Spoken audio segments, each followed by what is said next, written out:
पण आता लढाईच लागलेली आहे. नगरपालिकेच्या निवडणुका लागल्यात, त्याच्यानंतर जिल्हा परिषदेच्या अनेक जण इथं आले.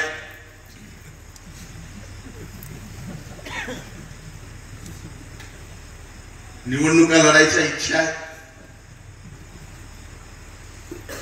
पण मी आज आपल्या सर्वांना सांगतो की माझ्यावर तुमचे एवढे उपकार की या विधानसभेच्या निवडणुकीमध्ये उभ्या महाराष्ट्रात तुम्ही इतिहास घडवला. 1,42,000 मताच्या लीडनी मला निवडून दिलं. साधे काही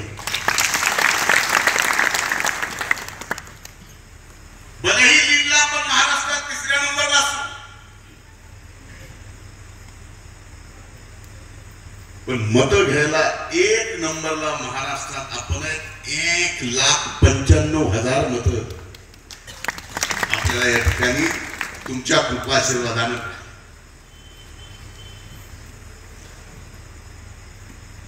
एवढा मोठा विजय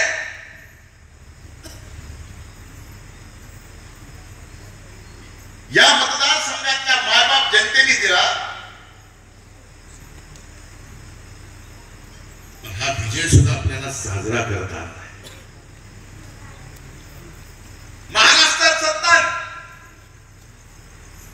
मंत्री म्हणून शपथ घेतली. मिळालेल्या त्या मंत्री पदाचा सुद्धा आपल्याला आनंद घेता आला नाही. जी संकट चालू झाली ही निर्मित संकट आहे. अचानक आलेली संकट आहे आणि घडवून आणलेली संकट आहे.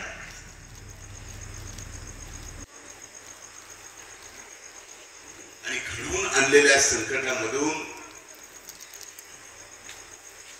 बाहेर काढायचं काम फार अवघड असतं. मला आठवतं सलग 250 दिवस एका घटनेचा ज्यात माझा काय अर्थार्थी संबंध नाही,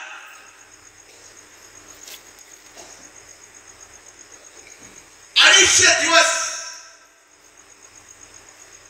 इलेक्ट्रॉनिक मीडियावर माझं ट्रायल चालू होतं.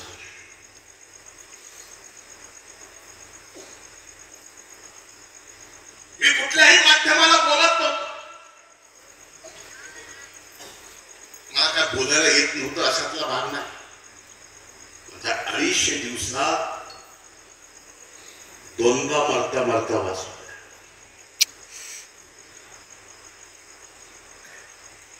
दोन वेळेस मेंदूच्या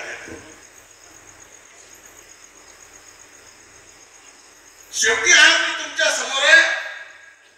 तुमच्या सगळ्यांच्या आशीर्वादानच आता तर नीट झालोय. आपल्या सगळ्यांच्या सेवेत आहे.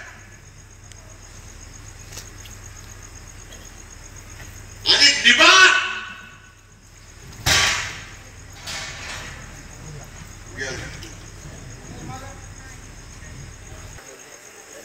सगळ्या आजारातून बाहेर पडला. फक्त डोळ्यात आला.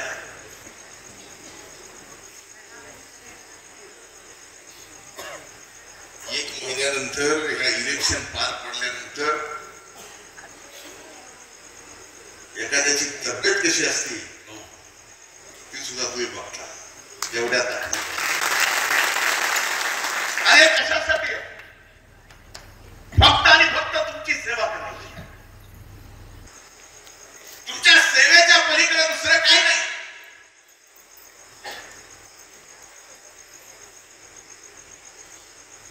दोनदा वाचलो.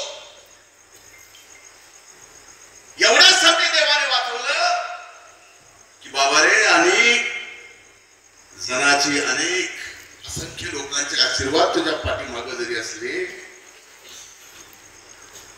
तू जन्मालाच आलास फक्त लोकांची सेवा करायला, असा तू जाऊ शकत नाहीस. म्हणून या ठिकाणी मी तुमच्या समोर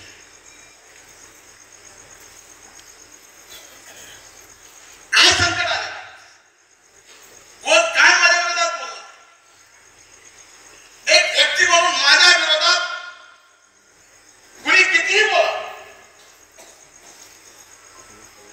व्यक्ती म्हणून बोलले, जातीला शिव्या दिल्या, परळीच्या या मातीला सुद्धा शिव्या, हे सगळं सहन केलं.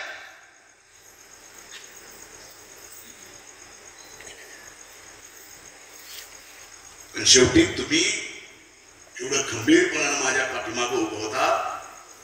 4-5 महिने संपर्कात तुमच्या नव्हतो तरी सुद्धा आपण सर्वांनी ताकदीनं माझ्या परस्पर खाली काम सामान्य माणसाची करत. मला जास्त काय बोलायचं, एक वेळ येईल लवकरच येईल. त्या दिवशी मात्र तुमच्या समोर प्रामाणिकपणानं म्हणतो,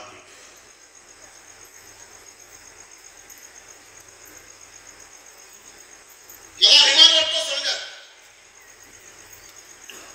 की परळी विधानसभा मतदारसंघात आपण जेवढी विकासाची कामं करू शकलो तेवढी विकासाची कामं दुसरीकडे कुठंही झालेली नाही.